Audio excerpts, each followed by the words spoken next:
पौराणिक कथाओं के अनुसार भगवान शिवजी के 12 ज्योतिर्लिंगों में नासिक के पास स्थित त्र्यंबकेश्वर ज्योतिर्लिंग के संबंध में मान्यता है कि यहाँ स्थित शिवलिंग स्वयं प्रकट हुआ था, अर्थात इसे किसी ने स्थापित नहीं किया था।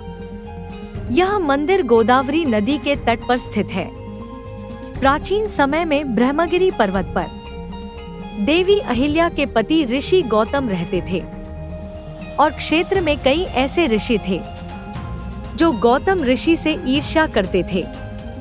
एक बार सभी ऋषियों ने गौतम ऋषि पर गौहत्या का आरोप लगा दिया और कहा कि इस हत्या के पाप के प्रायश्चित में देवी गंगा को यहाँ लेकर आना होगा।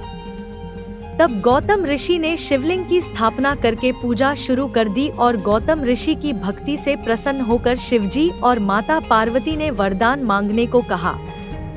तब गौतम ऋषि ने शिवजी से देवी गंगा को उस स्थान पर भेजने का वरदान मांगा, लेकिन देवी गंगा ने कहा कि यदि शिवजी भी इस स्थान पर रहेंगे तभी वह भी यहाँ रहेंगी। तब गंगा माता के कहने पर भगवान शिवजी वहां त्र्यंबकेश्वर ज्योतिर्लिंग के रूप में वास करने को तैयार हो गए और गंगा नदी गौतमी के रूप में वहां बहने लगी और गौतमी नदी का एक नाम गोदावरी भी है। पौराणिक कथाओं के अनुसार 12 ज्योतिर्लिंगों में सर्वोच्च केदारनाथ धाम ज्योतिर्लिंग के प्राचीन मंदिर का निर्माण पांडवों ने कराया था। जब महाभारत का युद्ध समाप्त हुआ तो इस युद्ध के रक्त संहार को देखकर भगवान शिवजी पांडवों से रुष्ट हो गए थे और पांडव अपने भाइयों की हत्या के पाप से मुक्ति के लिए शिवजी के दर्शन करना चाहते थे।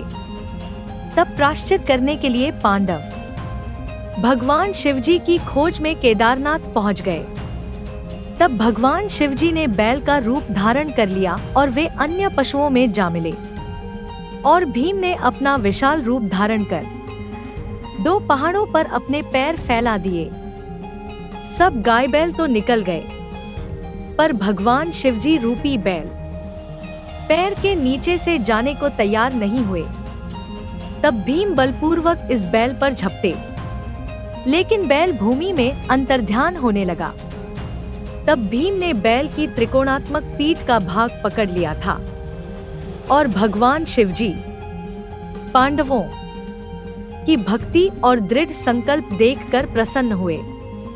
तब उन्होंने तत्काल दर्शन देकर पांडवों को हत्या के पाप मुक्त कर दिया था और पांडवों की प्रार्थना पर भगवान शिवजी दृढ़ रूप में केदारनाथ ज्योतिर्लिंग के रूप में हमेशा के लिए यहाँ विराजमान हो गए।